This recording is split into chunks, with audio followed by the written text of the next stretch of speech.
Welcome all of you to my YouTube channel. In last video we have discussed about the introduction of liberal democracy and its definition according to SC Finer. In this video we will study about the salient features of liberal democracy. So we will first see what is the sketch or what is the outline of this topic. So let's start. हम कैसे ये topic को ख़त्म करेंगे। तो हमारा जो liberal democracy है उसको हम कैसे ख़त्म करेंगे। पहले हमारा आता है इंट्रोडक्शन। ठीक है, इंट्रोडक्शन हम पढ़े क्या होता है क्या नहीं, एंड उसके डेफिनेशन के साथ आप लिख सकते हो according to SC Finer definition. Is it clear? Then in second section we will see salient features of liberal democracy. Okay, salient features यहाँ पे डिस्कस करेंगे। देन थर्ड पे उसका हम क्रिटिकल इवैल्यूएशन करेंगे। ओके, उस व्हाट इज़ द मतलब उसका critical evaluation in the sense what are their merits and what is their demerits. And merits and demerits लिखने के बाद हम देखेंगे how the liberal form of democracy is the best form of governance. उसको हम prove करेंगे by giving some proof and evidence. In this way we will complete this whole topic. And अगर आप इस टॉपिक का नोट्स अवेल करना चाहते हो तो डिस्क्रिप्शन बॉक्स में मैं दे दूँगी, वहाँ पे चेक कर सकते हो या तो फिर कम्युनिटी पोस्ट में मैं अपलोड कर दूँगी, आप वहाँ से चेक कर सकते हो। So let's start.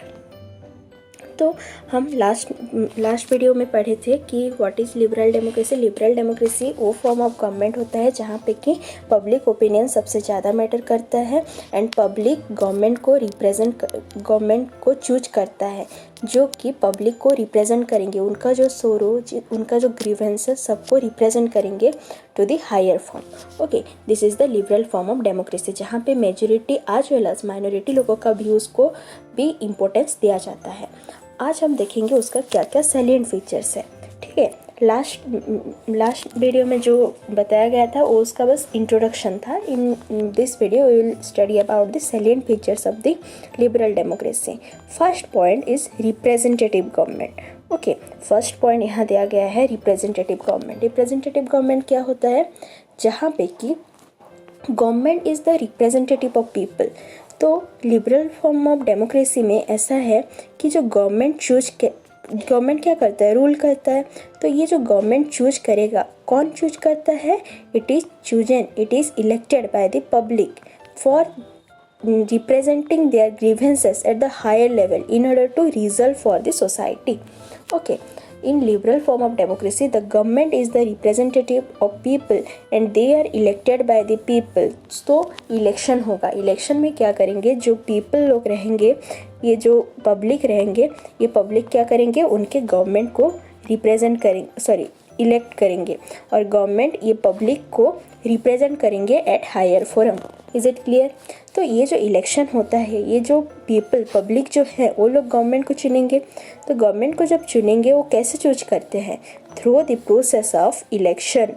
ओके, एक इलेक्शन होगा जिसमें कि पब्लिक अपने रिप्रेजेंटेटिव्स को चूज करेंगे। एंड ये इलेक्शन कैसे होता है लिबरल फॉर्म ऑफ डेमोक्रेसी?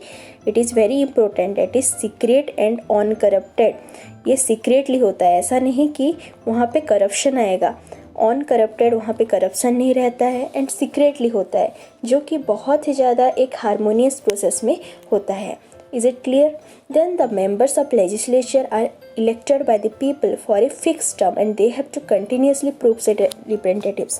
तो फर्स्ट पॉइंट हम क्या जाने कि पब्लिक अपने गवर्नमेंट को चूज करता है through the process of election and this election process is very secret and uncorrupted. Then second point, ऐसा नहीं है कि एक बार इलेक्ट कर दिया तो छोड़ दिया। And the people who are elected by the public they have to continuously prove their accountability, prove their actions to the people, how they are working for the welfare of the people, how they are undertaking the grievances to the higher forum, how they are representing the people. They have to continuously prove their accountability, and the public ऐसा नहीं है कि public एक बार उनको elect कर दिया और जाके घर में आराम से सो जाओ, ऐसा नहीं होता है। ये जो पब्लिक रहता है ये कंटिन्यूअसली क्या करता है, अकाउंटेबिलिटी सीख करता है फ्रॉम द गवर्नमेंट, आप हमारे लिए क्या काम किए। इसीलिए बहुत सारा देखे रहोगे कि बहुत सारा इंटरेस्ट ग्रुप, प्रेशर ग्रुप, ये सब रहता है in order to represent the people, to inspect the work of the government. Is it clear?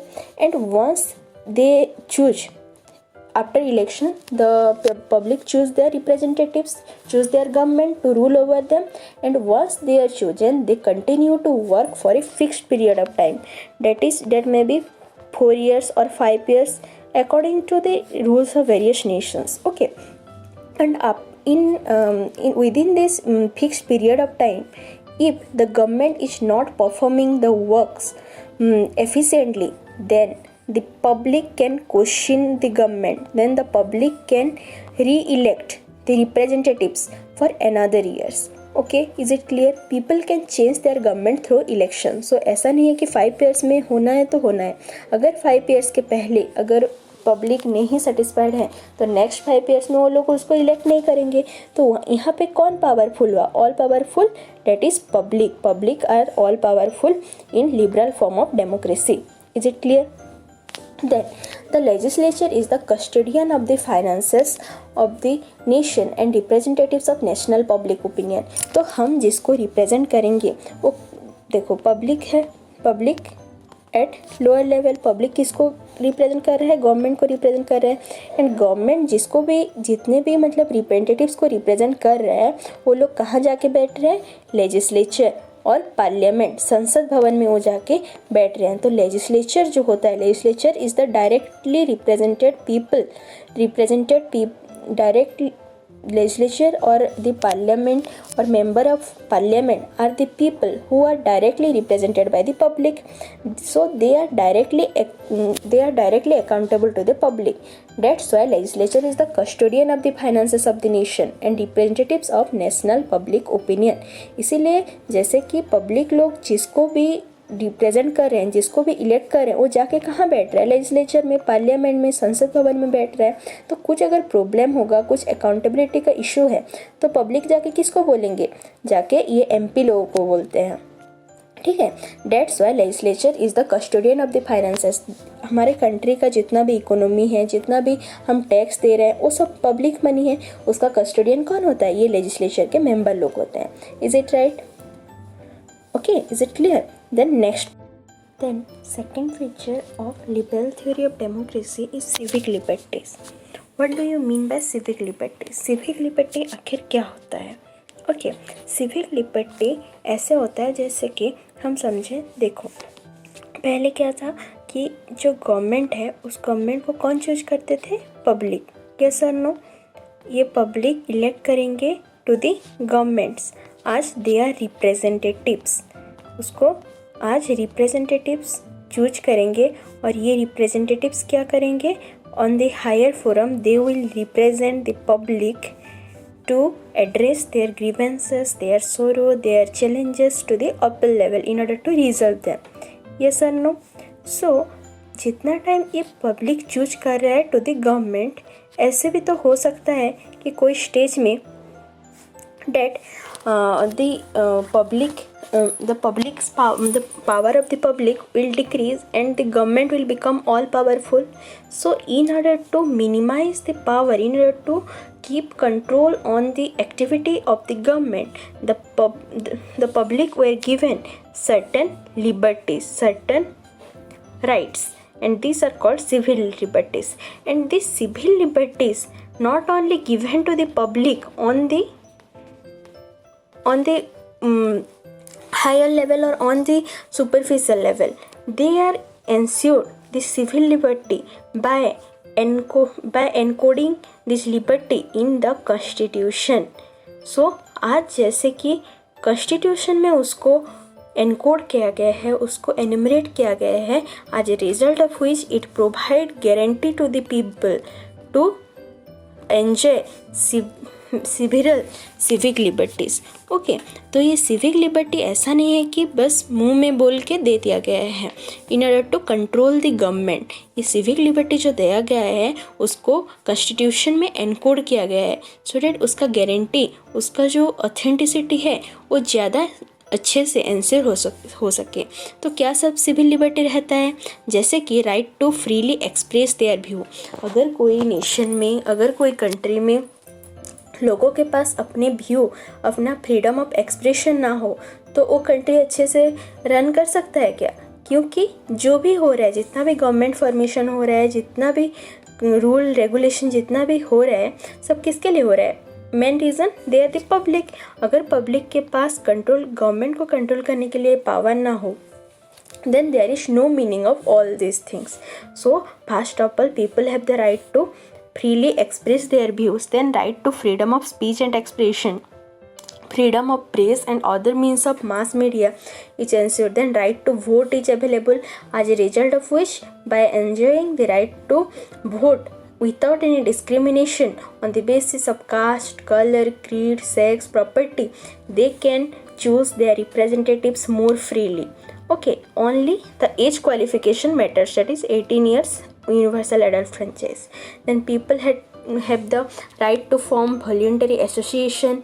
Through forming this voluntary association, they can pursue their interest, they can put pressure on the government. So these are the civil liberties given to the people in order to ensure the authenticity of the liberal democracy, in order to properly control the activities of the government, in order to put eye on the affairs of the government.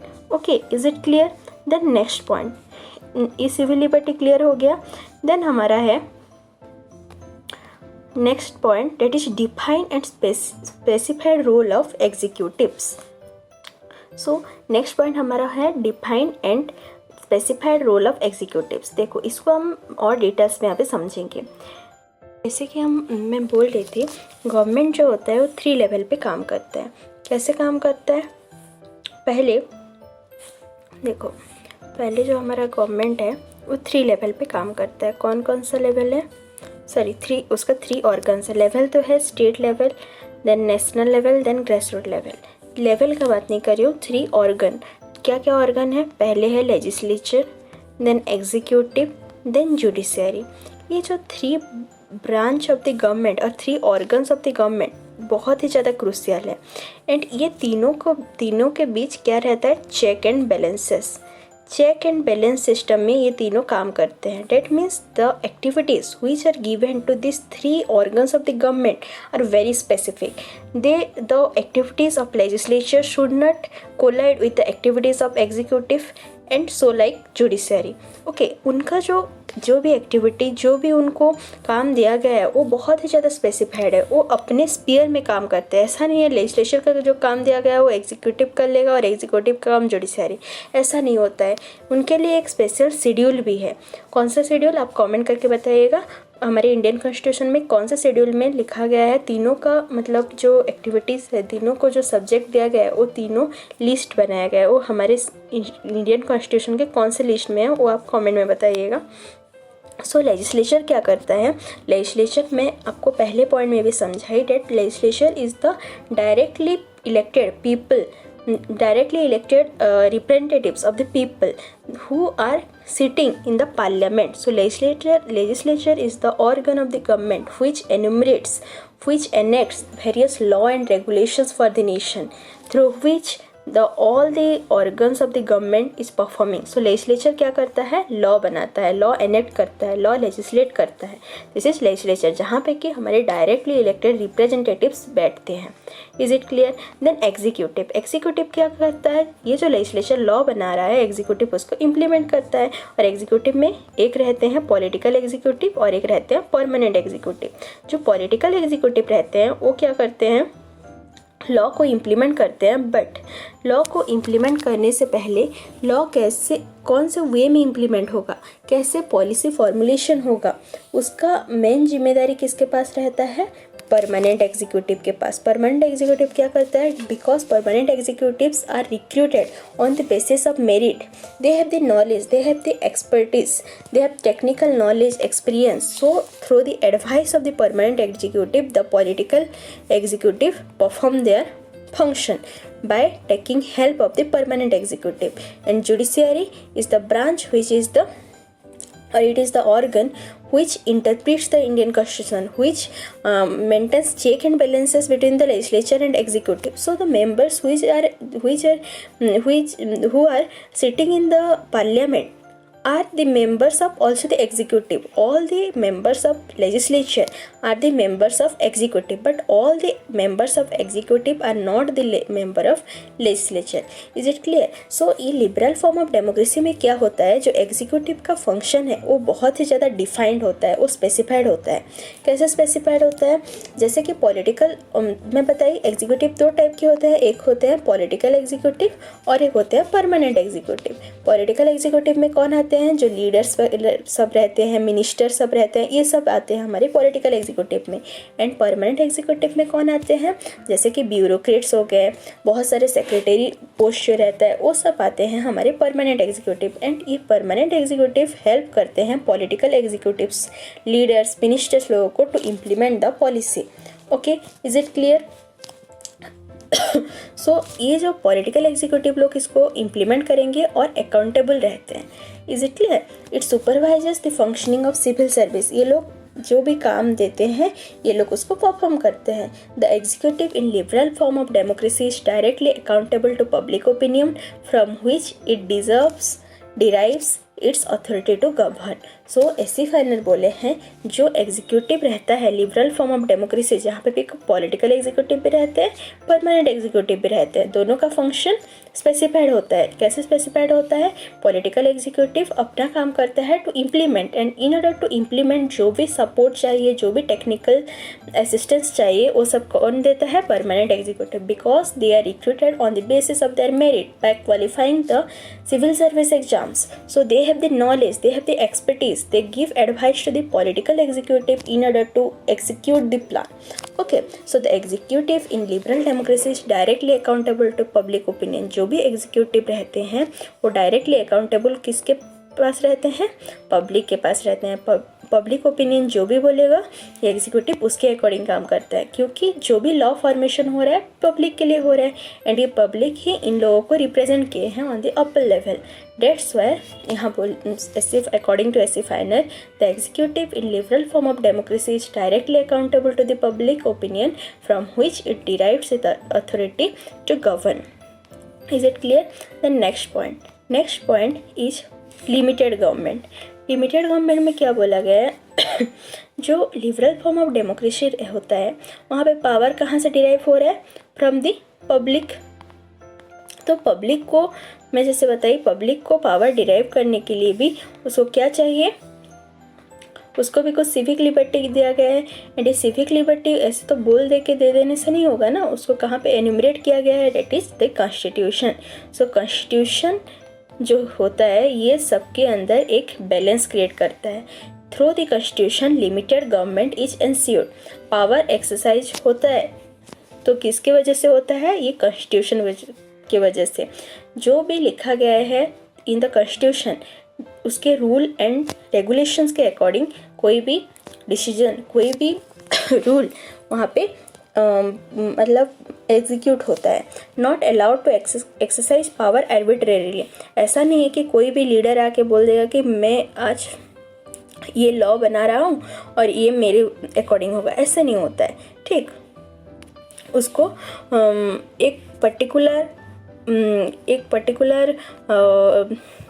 Area के अंदर ही काम करना पड़ेगा। And ये particular area कहाँ पे दिखाया गया है, in the Indian constitution which ensures the limited government, which is very much important in liberal form of democracy, which is the root of liberal form of democracy.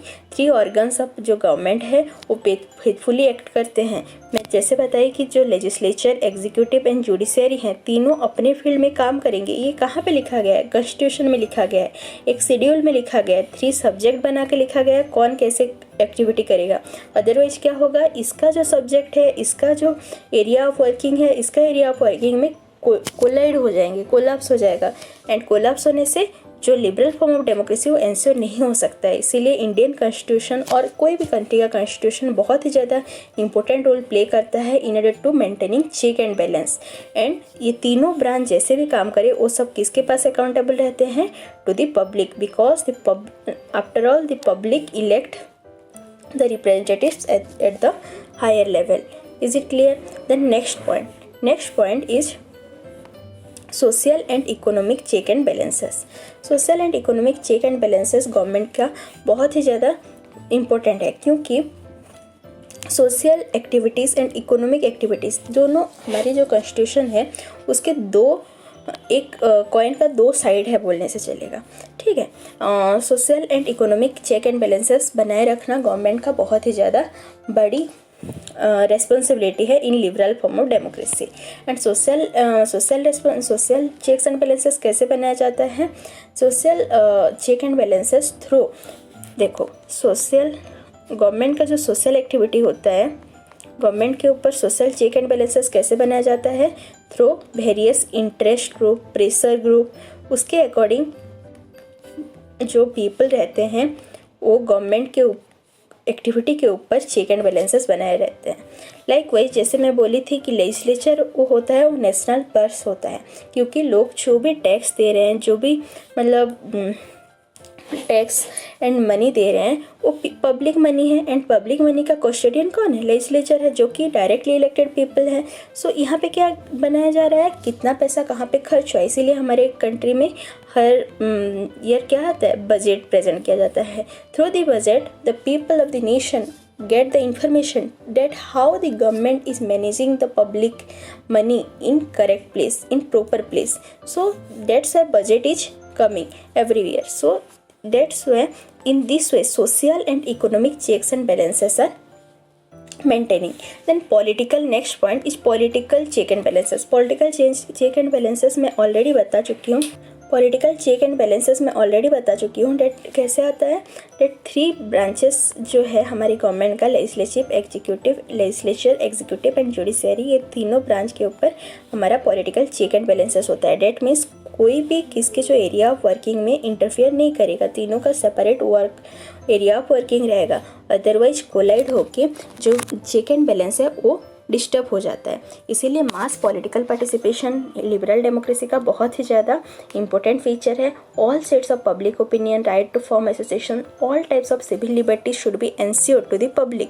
And 3 organs of government should work unitedly but in a definite manner. They should work in the specified area of working.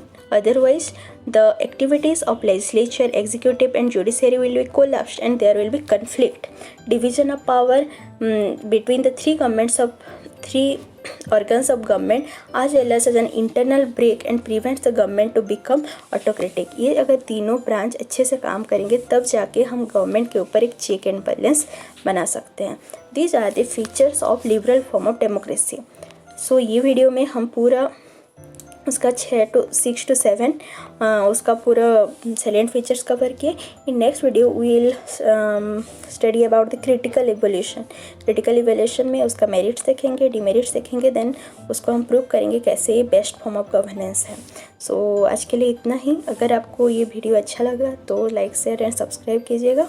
And उसका in order to get the PDF of the video and PDF of the notes, you can check my community post and check the description box. Okay, thank you so much.